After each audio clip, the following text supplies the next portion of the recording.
Hi everyone, this is Jaden Dunn with Kiss My Glass Antiques, and this week we are in the kitchen yet again. I wanted to make some broccoli cheddar soup for dinner, which I also have never made, and have some bread to go with it, which I have also never made, but I think I can do it, so we're going to go ahead and try. And the first thing I'm going to do is I'm going to add a cup of water to each of these bowls. I'm going to make 3 separate loaves, so hopefully it turns out well, but anyway. 1 cup of lukewarm water to each one of these bowls.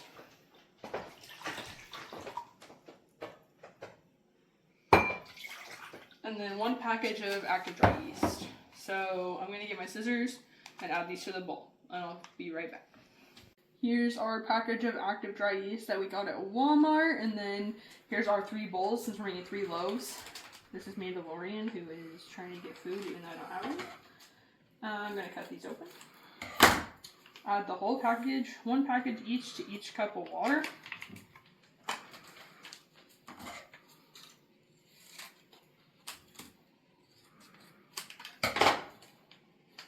Make sure you cut it all the way open. Okay. Once I get this in here, we're going to stir this water and yeast together. And we're going to let it sit here for about anywhere between 5 and 15 minutes and let it start getting frothy. So let me get a fork so I can stir this together.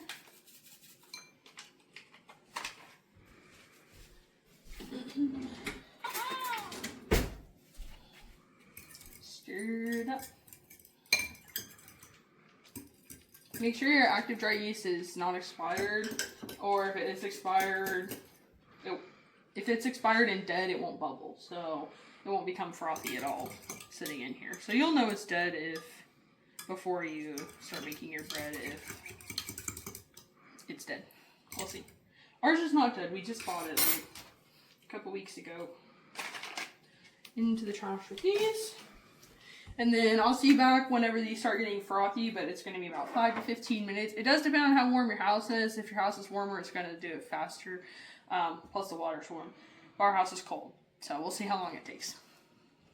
Okay guys, you can kind of see how it's all bubbled up and kind of frothy. So this is good for me. Oh, I just stuck my finger and it's slung it everywhere. Anyway, this is good for me. We're going to add it to our bowl over here on the KitchenAid mixer. I'm going to go ahead and do that now. Oh, and I got it everywhere again. You're going to make sure you get all that goodness out of the whatever bowl you had it in. Okay. And now we're going to add our sugar and stir, and then our oil and stir, and then our egg and stir. Okay, so Luke's going to bring you back so you guys can see me. We're going to add 3 tablespoons of sugar. And this is just 1 loaf of bread we're making now, and our other 2 bowls of yeast are sitting right there. 1, 2, 3. Hopefully I'm doing this right. I didn't give it a little stir with our bread dough.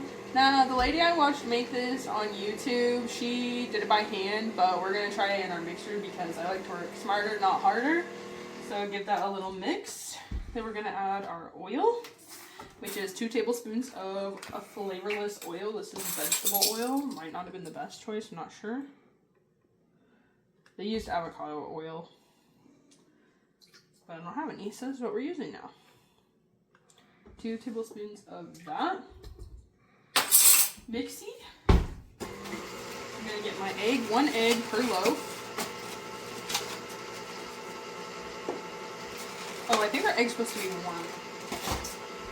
So I'm going to put it in some hot water really quick, and I'll meet you back here when I'm done with that. Okay guys, so you might hear the kettle boiling, sorry about that, but I put my eggs into a cup of cup of hot water to get warm, which is how I make my eggs room temperature if they're not. So there's a hack for you. So I'm going to put 1 egg into my bowl, and I'm going to mix that together.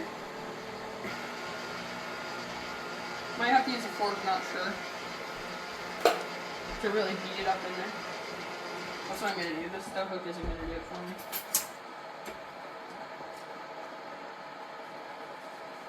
Give everything a good mix.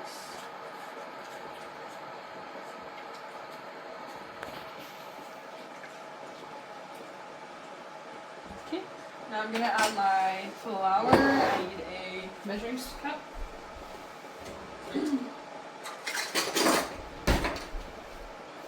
And then it calls for bread flour, but I don't have any, so I'm just going to make sure I really fluff up my flour.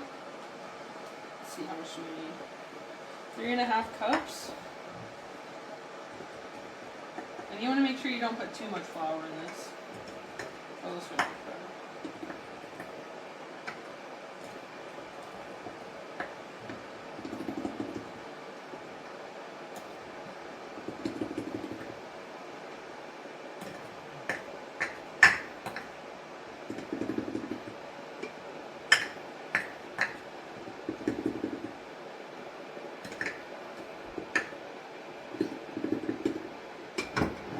Okay, there's 3.5 cups. And then it says a teaspoon of sea salt.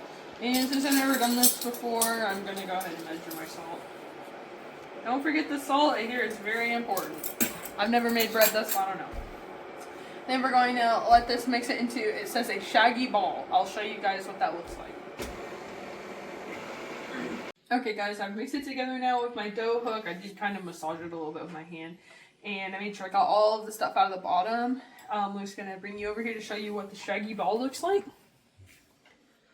Kind of looks like that. And I know what you're thinking. That looks horrible. That I'm not really sure that that's going to work. That's not what I've seen in other bread recipes, but I promise this is how that lady's looked in her video and in her pictures on her recipe. So now what we're going to do is I'm going to cover this with a lid. Well, my liners have lids, so I'm going to cover it with a lid.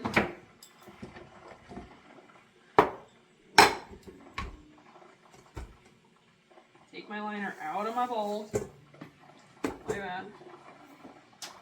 Cover it with this lid.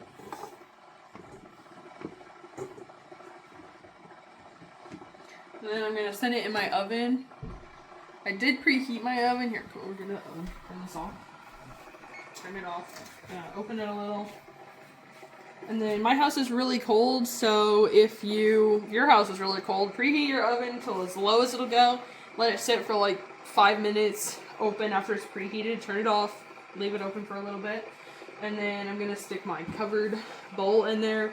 Now, you could just cover your bowl with like a dishcloth or whatever, which is probably what I should do, but this is what I'm going to do. Put it in there to rise for, I think it says 1.5 to 2 hours or until it's doubled in size. So here's what it looks like again. I'll show you. It's at the 500 mark. So it's at the 1,000 mark. We will bring it back out, finish kneading it, shape it, put it in the loaf pan, and then we'll let it rise in the loaf pan. So I'm going to repeat this on my other 2 loaves and put it in the oven, and we'll see you when it's doubled in size. Okay guys, so as you can see, it's risen, definitely double size. I said 1,000 for double size, and it's about 1,500 now, so that's pretty good. So we're going to take a mat or whatever, your table, and you're going to put a little flour on there. And then you're going to dump this guy out by just scraping the bowl like this. Dump it out onto there. If you have a little bit left, you can either just put it on there or leave it in the bowl. I don't care. However you want to do it. Put this in the sink. Okay. Now we're going to take our guy. You know, you want to use as little flour as possible. This is just to keep it from sticking. Then I'm going to take a little sprinkle, put it on the top, keep it from sticking to my hands, hopefully. And now we're going to knead it. See how it's super light and stretchy right now? We're going to knead it like this. Now, the lady on the video I watched was super adamant that you use 2 hands and use your heels like this, and then you turn it every time, but we're just going to take that as a suggestion. I'm just kind of using 1 hand, mostly because this thing moves, even though I lock the wheels, so use 1 hand to hold it and 1 hand. And then as you knead it, it's going to get a little firmer, and that's what we want. I went ahead, and since I had 3 of these, I went ahead and practiced on the other 2, And the first one took a little while to knead in. The second one didn't take very long. If it gets a little sticky, you can add a little bit more flour, or you can just kind of pat it too. But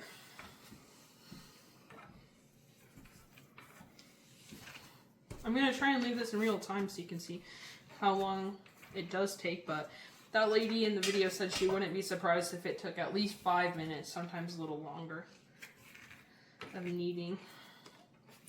I can already tell it's getting a little firmer. See? Not quite as stretchy and fluffy.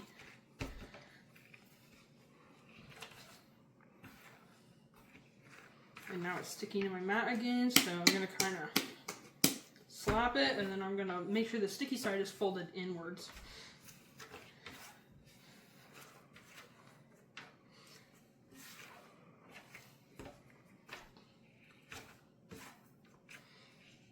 Okay, it's still a little sticky, so I'm going to put a little bit more flour on the bottom, put a little flour on the top.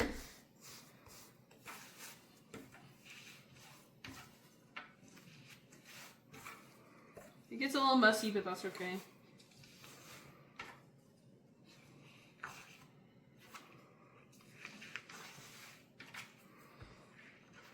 Now we're going to do what's called the window pane test, which is where you take your dough and you kind of squish it thin like that, and then you kind of pull it. And you want to be able to see a little bit of light on the other side before it rips.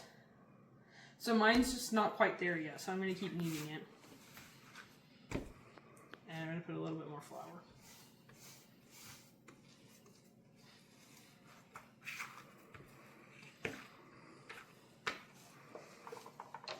Ugh. You only want to put more flour if it's literally sticking to things, which that was, so. But you definitely don't want it to get too dry and crusty.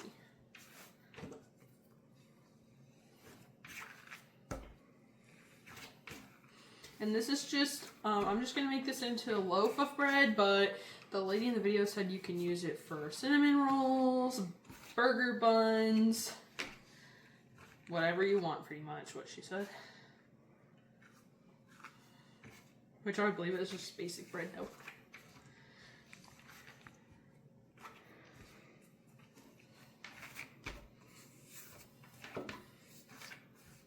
Okay, I'm going to do that window pane test again.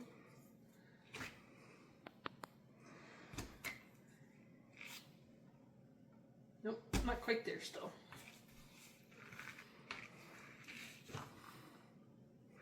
But we don't want that to happen. We don't want it to stick to us.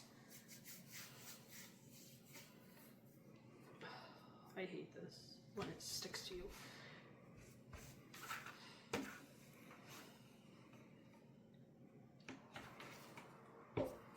She really wanted to make it known that you don't want to add too much flour, but if it's going to stick to me, then I'm going to keep adding flour.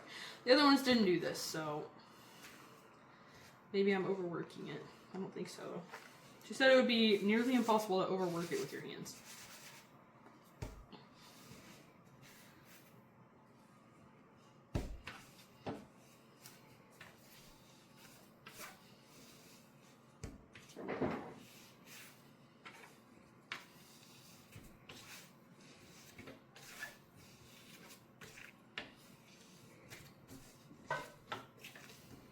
Try that window pane test again. I think this is going to do it, guys. Luke, come closer. Let me show them. Okay, so you're going to take your dough. You're going to squish it out. Okay, hold on. Take another part. Squish it out flat where you can feel it between your fingers. Hold it up to the light.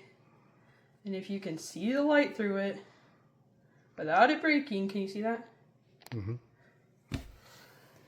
Then you're good to go. I'm going to do it a couple more times just to be completely sure, but I'm pretty sure it's fine.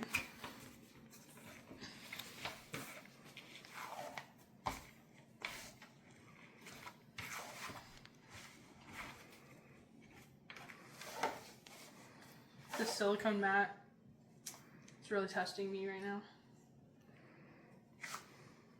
Yeah. Okay, well now it's just gonna fall apart, but whatever. Yep, I'm gonna call this good. So you're gonna make sure it's kind of in a nice all together. And you're gonna kind of squish it out. Now, if it's a little too elasticy, like if it shrinks up too much, this one's kind of doing that. We've probably worked with it a little much. So what we're going to do is we're going to leave it set right here just like this for 5 minutes, and then we're going to come back and we're going to spread it out and roll it up to go in our loaf pan. Okay guys, so now it's sat here for a while, so for 5 minutes, so we're going to kind of just push it out with our fingers into a rectangle.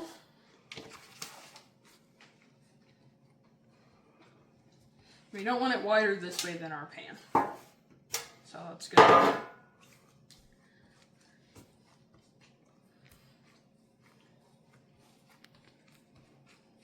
See how it's not quite shrinking up as much as it was?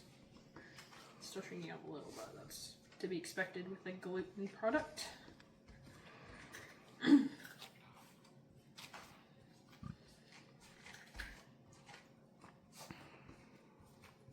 Okay, we're gonna call that good. We're gonna take our pan and we're gonna spray it with a little cooking spray oil.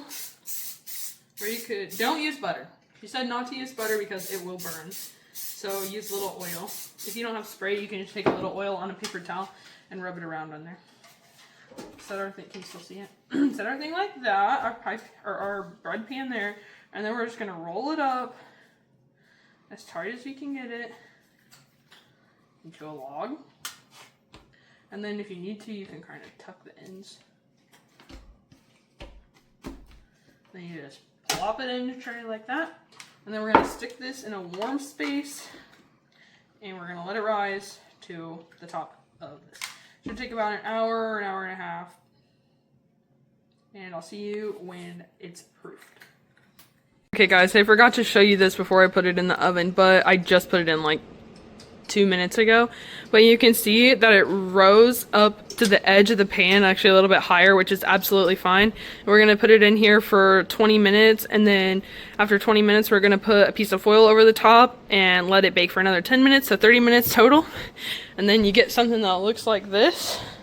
You can see this hole right here, that's where I stuck the thermometer in, and it needed to be 190 to be finished in the center. So it cooked, and I put the thermometer in it, and it hit 190. So if you pull it out at like 25 minutes and you stick a thermometer in, it says 190, then you're good to go. But here's what it looks like.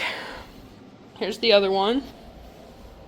And the last one's in the oven right now. I'm going to let these cool for 10 minutes and then I'm going to flip them out. And before I do that though, I'm going to take this butter and I'm going to run it over the top while the bread is still hot. And this is going to help it be a little bit softer on the top. And don't be shy, put a lot on there.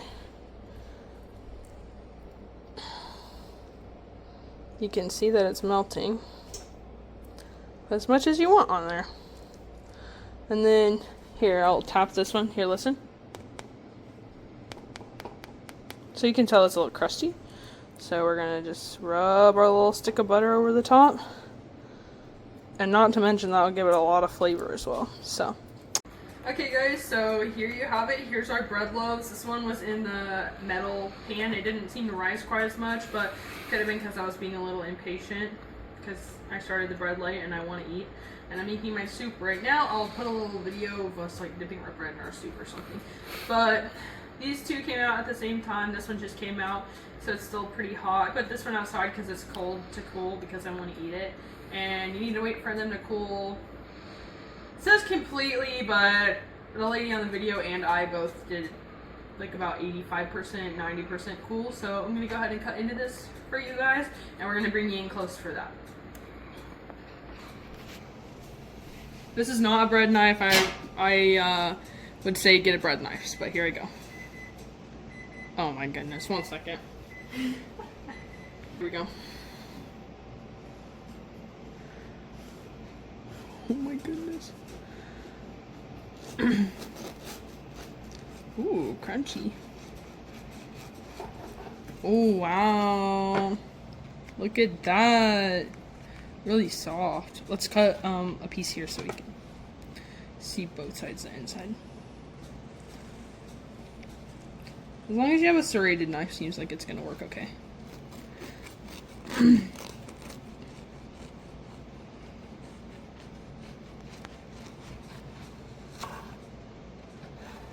Wow, look at that, guys. I'm so impressed. I've never made bread before. Ooh. Now, the lady who made this bread, whose recipe this is, said that it's going to dry out within a few days. It's not like store-bought bread where it's going to last forever. But if you wrap it, you can put it in your freezer, or you can put it in your fridge and it'll last longer. But, yeah. Ooh, look at that. I'm ready to put some butter on it and try it. But I'll put a little clip of it in with our soup. Oh, we're having broccoli cheddar soup for dinner, and I'll let you guys know how it is.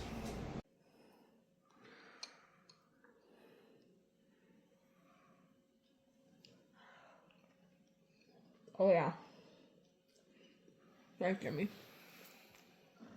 Okay. Okay, guys, so I'm currently still eating the bread. It's so good. If you've never made bread before, I had never made bread before either. This is the first time that I've ever made it, and it turned out freaking fantastic. So I'll link the recipe below, and I think in that recipe is the link to the other lady who I made this off of video. But thank you guys so much for watching. Like and subscribe, and we'll see you on the next one. Also, our apple butter that we made in that other video, I think from last week, is delicious on this bread with some butter. You have to try it. Thank you guys so much. See you on the next one. Bye, guys.